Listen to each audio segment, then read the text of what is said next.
반도체 쓰면 2차 전지도 해야죠. 압류 해야죠.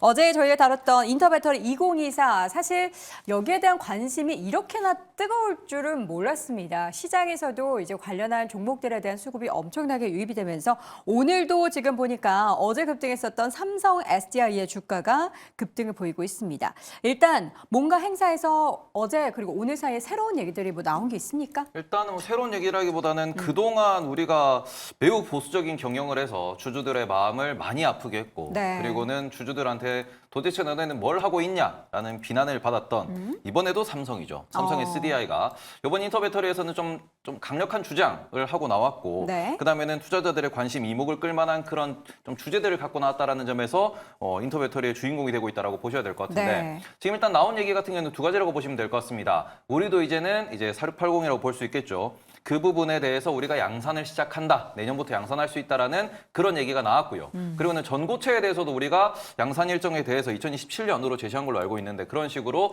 우리가 앞으로 좀 2차 전지 기업으로서 지금까지는 우리가 뭐 스마트폰에 들어가는 배터리라든지 아니면 ESS 중심의 그리고는 자동차용 배터리는 되게 보수적인 경영으로 일색했는데 그 부분에서 공격적인 이런 확장을 얘기했는데 삼성은 과거를 보시더라도 삼성그룹 자체가 돈이 돼야 뛰어드는 기업이었거든요. 네. 근데 그 부분에서 여기에 또 공격적으로 진출한다. 특히 전고체라는 부분에 대해서 이슈를 또 만들어낸다라는 점에서는 삼성 SDI가 뭔가 해냈구나. 뭔가 지금 되는 거를 가능성을 봤기 때문에 이렇게 또 발표를 하고 있구나라는 그런 투자자들의 희망, 기대감을 자극했다라고 보시는 게 맞을 것 같습니다. 근데 전고체 배터리의 시장이 사실 개화하려면 한 2027년 이후에나 가능하고 또 가격대가 상당히 높더라고요. 그래서 뭐 럭셔리카나 그런 스포츠카에 먼저 좀 탑재가 된다는데 그 이후에 지금 2024년이니까 한 5, 6년 이후에 시장의 움직임을 보고 지금 시점에서 삼성 SDI에 대한 투자를 해도 괜찮은지.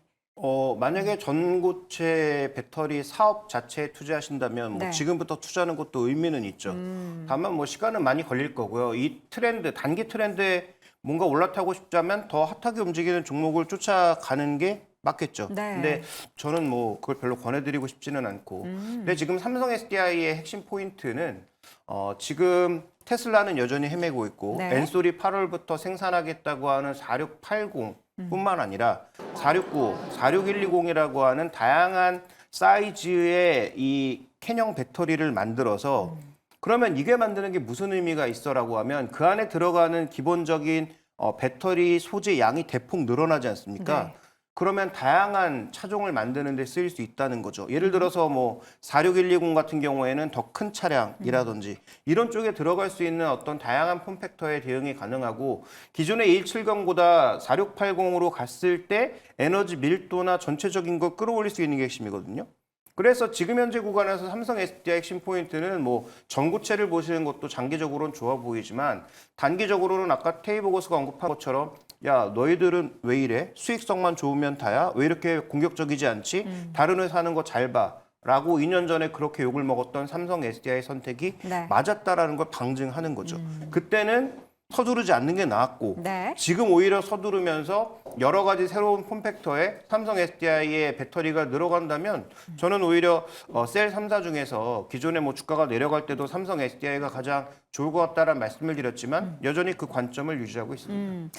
인터배터리 2024에서 앞서 이야기했었던 삼성 SDI의 전고체 관련한 그 키워드도 굉장히 핫했지만 우리 배터리 시장에서 보면은 계속해서 LFP 관련한 이야기들이 나오고 있습니다. 우리나라 기업에서는 요 관련한 이제 행보를 가장 좀 적극적으로 하는 기업들이 좀 있긴 하죠. 일단 다들 이제 와서 굉장히 이제 와서. 적극적으로 조금 좀 하고 있습니다. 늦긴 했죠. 네, 아무래도 이제 NCM 배터리가 LFP보다 이제 비쌌지 않습니까? 그럼에도 불구하고 한번 충전했을 때 이제 멀리 갈 수 있다라는 주행거리 장점을 가지고 네. 그동안에 이제 글로벌 시장을 좀 공격을 했었는데 이 중국에서 이제 만들어낸 LFP가 처음에는 굉장히 비난을 좀 많이 받았었죠. 아무래도 이제 한번 충전했는데 거리가 너무 짧다 보니까. 네. 근데 이제 해가 지나면 지날수록 LFP 배터리 이제 성능도 올라오다 보니 과연 NCM이 LFP보다 확실한 지금 뭐 장점이 있냐라는 이야기가 또 있었고 이제 가격적인 이제 문제 때문에 우리나라 기업들도 굉장히 이제 빠르게 진출하고 있는데 일단 스케줄적으로 가장 빠른 것은 LG 에너지 솔루션입니다. LG 에너지 솔루션이 내년 하반기에 양산을 하겠다라고 지금 이야기를 하고 있고 2026년이 아니고 내년이요? 2020 5년이죠. 5년이요? LG 오. 에너솔루션은. 네. 그리고 SK온도 이제 개발은 완료가 됐는데 2026년이 돼야 양산이 가능하다라고 지금 이야기가 나오고 있고 네. 삼성 SDI도 LFP 배터리 하면 지금 2026년을 좀 이야기하고 있는 상황이다 보니까 적극적으로는 하고 있는데 일단 시기적으로 일정 부분 이제 텀이 좀 있어서 이제 그 부분에 대한 공백에 대한 부분도 우리가 투자를 할 때는 좀 고민은 해볼 필요는 있지 않겠는가라는 의견 한번 드려보도록 하겠고요. 네. 또 LF 배터리가 자동차에는 맞진 않지만 제가 이 ESS 에너지 저장 장치에는 오히려 훨씬 더 이제 적합하다라는 또 평가를 받고 있어서 뭐 기업별로 이제 이거를 양산을 통해서 얼마만큼의 매출을 이제 목표를 잡을지 모르겠으나 그래도 이제 배터리셀 3사가 지금 적극적으로 진입을 하고 있다라는 의견 들어보도록 하겠습니다. 김종윤 교수님, LFP 관련한 기업들 지금 가장 먼저 하겠다라는 게 LG 엔솔이고 삼성 SDI와 SK온이니까 SK이노베이션이 이제 2026년. 그럼 이게 주가에 반영되는 그 부분은 우리가 또 어떻게 생각해야 될까요? 네, 일단 이것도 똑같습니다. 기존에 이제 소재 업체들이 밸류에이션을 할 때 미래에 얼마나 누구한테 팔 수 있느냐가 관건이었던 것처럼 네. 결국은 이 셀도 그렇고 관련된 소재도 그렇고 누가 얼마나 계약을 맺느냐가 결국 중요한 포인트가 되겠죠. 그래서 LFP를 뭐 개발하는 것도 중요하지만 누구와 얼마만큼의 계약을 이끌어낼 수 있느냐가 제가 보기엔 앞으로 더 중요해 보이고 그다음에 또 하나 지금 산업의 변화가 나타나고 있는 게 은근히 지금 비아디가 여기저기 공장 깔면서 자동차도 만들고 배터리 공장도 해외에다 짓고 있고 우리나라에 지금 뭐 자동차 진출한다는 얘기를 저번에 잠깐 언급드렸던 적이 있지 않습니까? 네. 물론 그게 될지 안 될지는 결정된 건 아니라고 말씀을 드렸고 다만 결정난 건 있습니다. BYD 배터리는 이미 우리나라에 들어와서 만들고 있습니다. 어디서? 창원 예전 쌍용 엔진 공장에서. 오. 그래서 KGM과 지금 협력해서 거기에 배터리 직접 한 12만 대 분 정도를 만들고 있거든요. 네.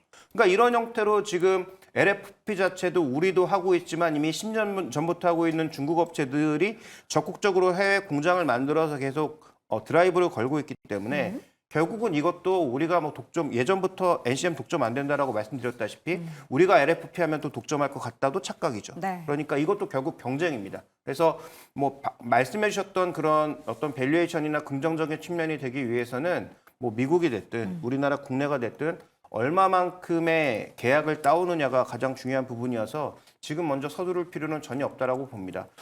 중국이 지금 NCM 막 적극적으로 한다고 해서 우리나라 쫓아온다는 거 말이 안 되는 얘기죠. 반대로 우리가 10년이 늦었는데 우리가 하면 뭐 중국보다 앞설 수 있다라는 것도 착각이죠. 네. 적어도 한 2, 3년은 헤맬 가능성이 높고 한 3, 4년 지나면 그때부터 쫓아가서 뭐 기술 경쟁을 하겠죠. 그러니까 그런 차원에서 지금 우리가 너무 낮춰볼 필요도 없고 너무 또 앞서갈 필요도 없다 이렇게 봅니다. 오늘 2차 전지 관련한 종목들 이제 대형주도 일부 오르는 것 제외하고는 뭐 소재 부품주 일부 또 2차 전지 전고체 배터리 관련한 작은 종목들도 오릅니다. 근데 오늘 이제 제가 아나운서실에서 후배들한테 물어봤어요. 이 종목은 2차 전지인데 왜 안 올라? 하면서 이제 에코프로 그룹주를 비롯해서 그 LNF 등을 이제 얘기를 했는데 오히려 세 종목은 빠집니다. 오늘 2차 전지주 지금 오르고 내리고 있는 것 중에서 우리 윤 교수님의 관심권 안에 있는 종목은 또 뭐가 있을까요? 사실 이제 오늘도 지속적으로 오르는 거는 이제 전고체 황화리튬 또 레이크 머티리얼즈랑 이수 스페셜티 케미칼에 오르고 있는데 이제 사실 오늘이 이제 마지막이죠. 그러다 보니까 저는 사실 지금 이제 시장에서 계속 지속성이 있는 건 반도체라 보고 나머지들은 반도체가 좀 빠질 때 왔다 갔다가 크기 때문에 네. 지금 이렇게 계속 뭐 2차 전지 다시 돈이 들어왔다. 뭐 전고체가 계속 가니까 내가 이걸 따라가자라고 하기에는 조금 위험 부담이 있을 것 같아서 물론 전고체 배터리 이제 계속 뭐 돈이 되는 시장이기는 하겠지만 이제 이 부분은 다시 또 다음 주에 흐름이 이어지는지를 보면서 같이 접근을 해보시면 좋을 것 같고 저는 이제 어제부터 이제 삼성 SDI의 주가가 지금 굉장히 많이 올라오고 있는 상태죠. 그쵸. 그런데 이제 어제 한 증권사에서 이제 목표 주가가 한 70만 원 정도가 나왔습니다. 네. 그래서 어제 기준으로는 이제 상승 영역이 한 90% 정도 있다라고 나와 있습니다. 그래서 이제 뭐 작년에는 당연히 에코프로 그룹주, 뭐 LNF 이런 좀 주식들이 이제 주도를 했다면 올해는 또 트렌드가 바뀔 수 있고 또 어떻게 될지 모르는 상황이니 차라리 안정적으로 이렇게 삼성 SDI를 좀 보시는 게 훨씬 더 도움이 되지 않을까 싶습니다. 네, 어제 한화투자증권 이용욱 애널리스트가 전고체 전지 선두주자다라고 하면서 목표 주가를 70만 원을 제시를 했고요. 근데 대체적으로 보면은 높은 목표 주가가 그동안에는 60만 원 선, 또 50만 원대 후반 요 정도였기 때문에 어떻게 보면 70만 원이라는 목표 주가는 굉장히 또 파격적인 그런 행보가 아닐 수 없습니다. 동의하십니까? 근데 지금 전기차 시장도 말씀을 드려야 되는데 네. 최근에 테이버? 테이버는 테슬라 본인이고요. 테슬라 관련해가지고 죄송합니다. 자꾸 엮는 거예요? 같은 테이버, 같은 테슬라 택시여가지고 택시라서. 예. 안타까워서. 어디 택시예요? 저 테슬라 택시입니다. 예, 알겠습니다. 근데 일단 핵심이 되는 거는 테슬라 관련돼 가지고 JP 모건에서 항상 테슬라는 좋다, 테슬라는 오를 거다라고 얘기하던 매우 긍정적으로 보던 그런 애널리스트가 보고서를 하나 썼습니다. 네. 올해 테슬라는 전기차를 200만 대 이하로 팔 것이다. 그리고는 올해 테슬라는 프리캐시 플로우죠. 현금 흐름이 보합권일 것이다. 그렇죠. 그러니까 자동차를 팔아서는 돈을 못 벌 것이다.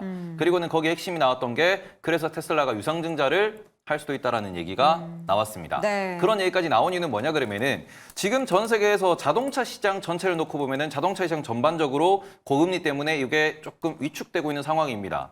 그러면은 그 시장 상황에서 세 가지 자동차군이 지금 서로 싸움을 하고 있는데 첫 번째가 내연기관이고요. 두 번째가 하이브리드고 세 번째가 전기차입니다. 그런데 지금 내연기관의 수요가 줄어들고 있는 것은 확실합니다. 다만 내연기관에서 전기차로 넘어가는 사람과 내연기관에서 하이브리드로 넘어가는 사람의 이 비율을 보면은 지금은 하이브리드로 넘어가는 사람이 월등히 많다. 네. 그거는 토요타 주가에서도 지금 증명이 되고 있는 거고 자동차 판매량에서도 증명이 되고 있는 부분이다 보니까 그렇게 되면은 하이브리드에도 일단 일견 배터리가 들어가긴 합니다. 다만 그런 부분에서 배터리 같은 경우는 전기차로 우리가 계산을 해놨기 때문에 그 부분도 조금은 위축이 되는 거고요.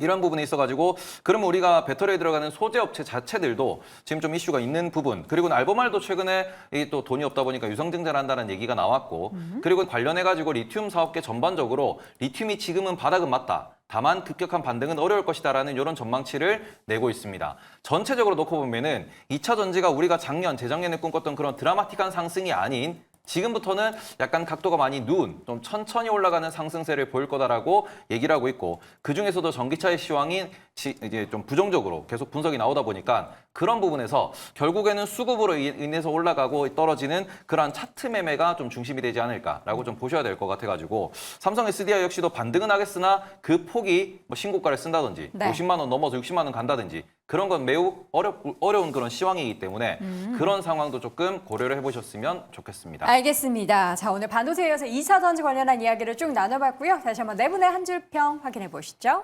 김종효 고수, 배터리 본질을 봐야 한다. 그리고 김태성 고수는 주가는 먼저 반응했다. 지금은 시간이 필요하다. 윤혜림 고수, 아직은 방심은 금물이다. 단 가격 메리트 삼성 SDI에 주목해보자. 테이브 고수는 전기차 안 좋아요. 단기 접근만이라고 의견을 남겼습니다.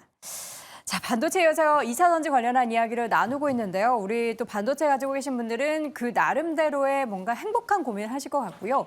2차 전지는 그동안 좀 부진했던 움직임 때문에 과연 이번에 그 인터배터리로 인해서 기대감이 가지고 있는 이 시장 분위기를 타고 올라갔으면 좋겠다라는 바람. 두 가지 모두 채워지길 하는 저는 기도를 한번 해보면서 이어서 오늘 이어지는 3위 주제 확인해 보시죠.